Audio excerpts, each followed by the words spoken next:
Some describe the wind as sounding like a jet engine. It was that loud. And of course, as you saw there from the footage, the recovery is going to be pretty difficult and a long road. Incredible amount of damage. Okay, Oh, yeah. Angie, thank you for that. Yeah, you're welcome. Well, tensions remain high in Venezuela, where a fresh round of political protests are expected this week as the country's leadership is contested. In a live broadcast last night, Venezuelan House leader and self-proclaimed President Juan Guaido urged people to participate in 2 new demonstrations. He's asked Venezuelans to leave their homes and workplaces Wednesday at noon to participate in a peaceful protest. Then on Saturday, he's calling for mass demonstrations in Venezuela and around the world. Guaido is challenging Socialist President Nicolas Maduro's legitimacy as the country's leader. There are reports British Prime Minister Theresa May has asked members of her party to support alternatives to the Irish border backstop contained in Brexit. Reuters reporting that May made the ask today during a meeting of Tory party members.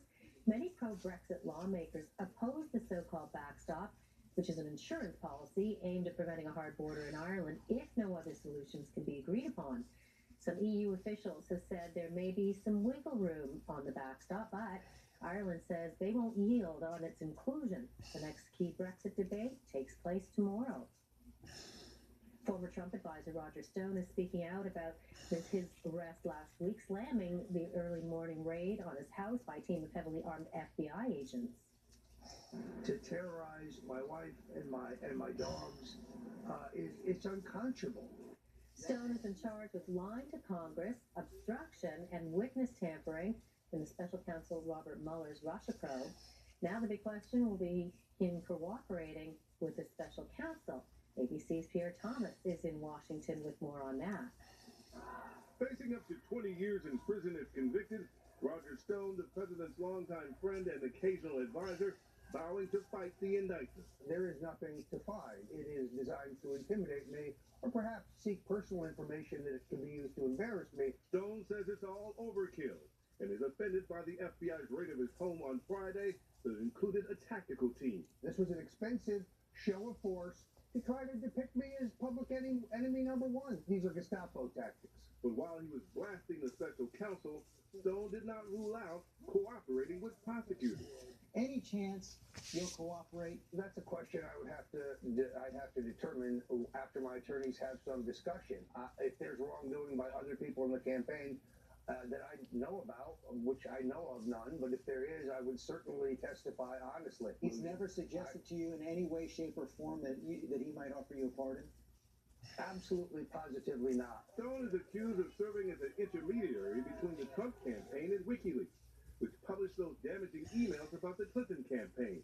Emails the U.S. intelligence community says the Russian government hacked from the DNC and Clinton's campaign chairman, John Podesta. Investigators believe Stone tried to cover up his pursuit of WikiLeaks in contacts with senior Trump campaign officials when he learned the FBI and Congress began investigating Russian interference. He's charged with lying to Congress, obstruction, and witness tampering. Pierre Thomas reporting. Still to come, who stole the show at last night's SAG Awards? And the actor goes to Black Panther. We've got all the highlights from Hollywood after the break.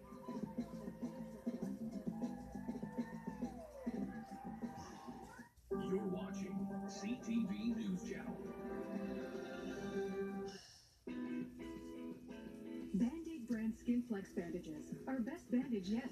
Designed to move like a second skin and dry almost instantly. Shielding out dirt and germs. Band-Aid brand Skin Flex bandages. Stick with it. What if the Van Hoot Master Roaster mastered the Charleston instead of coffee? He'd still be a master, but we'd miss his rich, flavorful coffee. They say CPAs are boring. Changing music's business model? Yeah, that's boring. Starting your own brand? Snore. Fighting cybercrime? How about making movies happen? Launching the next big wow. Influencing laws. Bored yet? Then there's AI, saving the environment, rethinking tomorrow's currency. CPAs are reshaping every landscape we live in and work in. So if that's boring, then call us boring.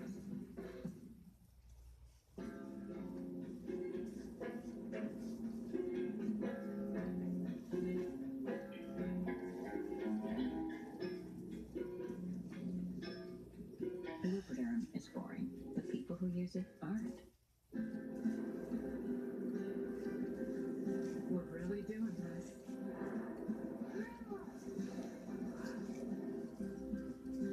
We're finally doing this. I accept that. I can't believe we're doing this. I can't believe it's been 40 years. You could be doing this when you sail with the #1 cruise line in Alaska, Princess Cruises. Visit princess.com to sign up for special offers. Those office moves were piping hot. But to his back, electroshock. Rovax dual action formula relieves pain and relaxes tight muscles. Super Bowl 53 is less than a week away, but everyone still appears to be hung up on the NFC Championship game. ESPN is reporting there's concern in league circles that all 4 referees for that game between the LA Rams and New Orleans Saints were from Southern California. A helmet-to-helmet hit that was not called is being blamed by many for New Orleans' loss. ESPN reports neither team objected to the referees in advance, but that the league is concerned over the perception of bias. An anonymous NFL source says this incident could affect how refs are assigned in the future. Now to a big night in Hollywood with the SAG Awards, where actors recognize each other's work. Black Panther was one of the night's biggest winners. The question now, what does this mean for the Oscars? ABC's Chris Connolly has the details. And the actor goes to Black Panther. Wakanda tonight with its win for Best Cast. Black Panther electrified Sunday's SAG Awards and shook up Oscar's Best Picture race. We know what it's like to be the tail and not the head. We know what it's like to be beneath and not above. We knew that we had something special that we wanted to give the world. Rami Malek. Rami Malek's Best Male Actor win over Vice's Christian Bale. Another surprise with Academy Award implications. I have anecdotes about what it is to be an actor and delivering pizzas and stuff like that, but I will spare you. Green Book's Mahershala Ali solidified his hold on supporting actor with a SAG win. You have said in the past that when you come to these, you're steeling yourself not to win. I'm a Yankee, man. We're pretty practical. Glenn Close. So Glenn Close was practically overjoyed by her Best Female Actor. And we interrupt that report to bring you Chrystia Freeland speaking right now in Ottawa. National Assembly as the interim president of Venezuela. This was done in concert with our Lima Group partners, including Argentina, Brazil, Chile, Colombia, Costa Rica, Guatemala, Honduras, Panama, Paraguay, and Peru. Since August 2017, Canada has been working closely as a member of the Lima Group, which is comprised of over a dozen countries from Latin America and the Caribbean, to address the Venezuela crisis. In that time, there have been 9 official meetings of the Lima Group, including a ministerial meeting hosted by Canada in Toronto in October of 2017. The Maduro regime relinquished any remaining legitimacy when it seized power through fraudulent and anti-democratic elections on May 20th, 2018. Following this election, the Lima Group rejected the Maduro regime's claim to power. We now call upon Nicolas Maduro to cede power to the National Assembly, the only remaining democratically elected institution in Venezuela, in line with that country's constitution. Le régime Maduro a perdu toute légitimité qui lui restait lorsqu'il a pris le pouvoir dans le cadre d'élections frauduleuses et fraudulent and undemocratic elections À la suite de in cette 2018. élection frauduleuse, Following this fraudulent election, the Lima nations have rejected this ascendance to power, and we demand Maduro to cede power to the National Assembly, the only still democratic organization in that country. As Human Rights Watch has said, and I quote, the government has been repressing dissent through often violent crackdowns on street protests, jailing opponents, and prosecuting civilians in military courts. It is in light of these human rights abuses that Canada, along with Argentina, Chile, Colombia, Paraguay, and Peru, referred the situation in Venezuela to the ICC prosecutor for investigation in September. Supporting calls for democracy, this weekend, countries including the United Kingdom, France, Germany, and Spain announced that they would also recognize Juan Guaido as interim president unless new elections are announced within 8 days of last Saturday. Maduro has created an economic, political, and humanitarian crisis. Millions of Venezuelans have been left with no access to doctors or medicine and are scrambling for food. In recent years, 3 million people have fled Venezuela, and according to the UN, that number could rise to more than 5 million by the end of this year. This crisis poses huge security, humanitarian, and migration challenges for our entire hemisphere.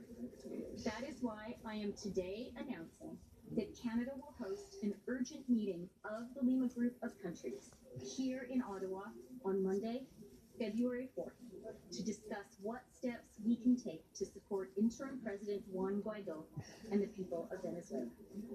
La crise créée par Maduro pose d'énormes défis en matière de sécurité, creates enormous challenges in security, humanitarian, immigration aspects in the entire hemisphere. And in this context, I announce today that Canada will host an urgent meeting of the Lima nations, and this meeting will be held here in Ottawa on February 4th.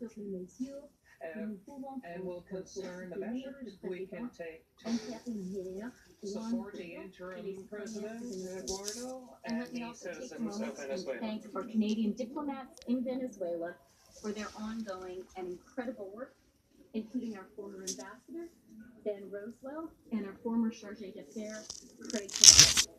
Canadians stand with the people of Venezuela and their commitment to restore democracy and human rights in Venezuela. I'm happy to take your question. Minister, can you explain exactly why Ambassador McCallum was fired? Was it because he was telling the truth, or because he was offside and wrong on the government's position? Ambassador McCallum's comments were inconsistent with the position of the government of Canada. The first and foremost job of any ambassador in our country is to express accurately our government's position. And that is what made it untenable for Ambassador McCallum to remain in his role. I do want to say, though, I consider John to be a friend. He was, in fact, at my home in early January. He is a remarkable Canadian and has been a remarkable public servant. He had a very distinguished academic career, one of Canada's foremost economists. In Parliament, he has been an outstanding colleague for me, an outstanding Minister of Defense, of Veterans Affairs, and I think John would probably say he is most proud of the work he did as Minister of Immigration. And I'd also like to thank him and his wife Nancy for their service in China. John stayed over the Christmas holidays to be there for Michael Hovrig and Michael Spavor, and I'd like to thank him for his service. When do you plan to have a refreshment? What he said. Well, as I said, the central job of an ambassador is to represent accurately